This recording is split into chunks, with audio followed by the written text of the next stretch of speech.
ये बता दो कि उनका बाल सखा सुदामा मिलने आया है। मेरे इस फटे हाल पर मत जाओ भाई, तुम बस जाकर मेरा संदेश उस कृष्ण को दे दो, उस कृष्ण को दे दो भाई।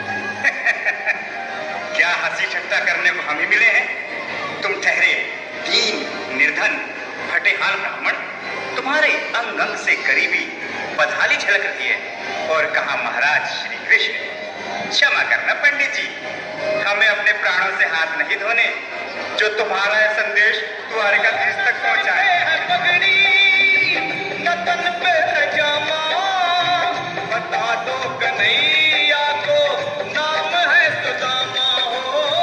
बता दो कन्हैया को, नाम है सुदामा।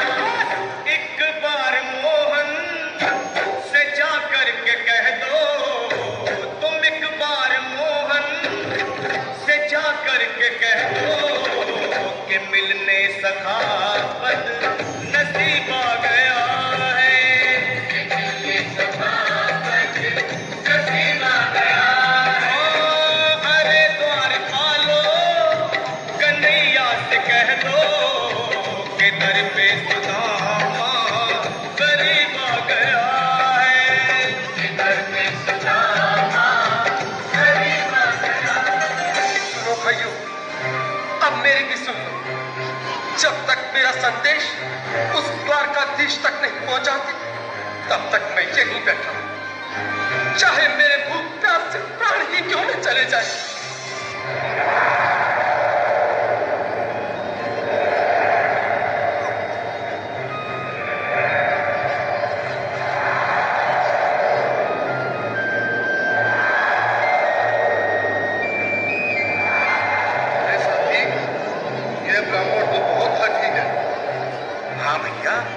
सुबह से शाम होने को है, पर ये यहाँ से जाने का नाम नहीं ले रहा।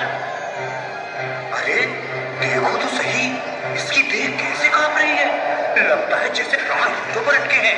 भगवान न करे अगर ब्राह्मण ने यही प्राण त्याग दिए तो, और अगर ये सच में द्वारिकाधीश का मित्र हुआ तो क्या होगा भैया?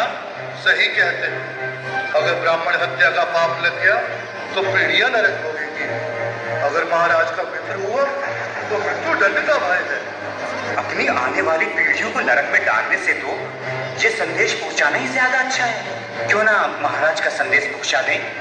ऐसे करो, तुम जाओ भैया। तुम जाओ भैया, तुम उम्र में बड़े ठहरे, मेरी बात को समझो, तुम ही जाओ। देखो भाई, मैं ठहरा बाल बच्चेदार परिवार वाला, मेरे बूढ़े माँ बाप हैं। तुम ठहरे कुंवारे अकेले। अच्छा, मैं ही जाता हूँ। बिल्कुल, थोड़ा बहुत रास्ता ले ले, बिल्कुल बीच में। आज भी लीलाधारी के चेहरे पर मुस्कान है। लगता है जरूर कोई नई लीला रचने वाले हैं। द्वारकाधीश की जय हो। कहो द्वारपाल, इस समय कैसे आना हुआ? महाराज क्षमा चाहता हूँ, पर कारण ही कुछ ऐसा है। द्वार पर एक ब्राह्मण स्वयं को रुक क्यों गए? आगे बोलो। द्वार पर एक गरीब ब्राह्मण स्वयं को आपका मित्र बताता है, आपसे मिलना चाहता है। अपना नाम सुदामा बताता है।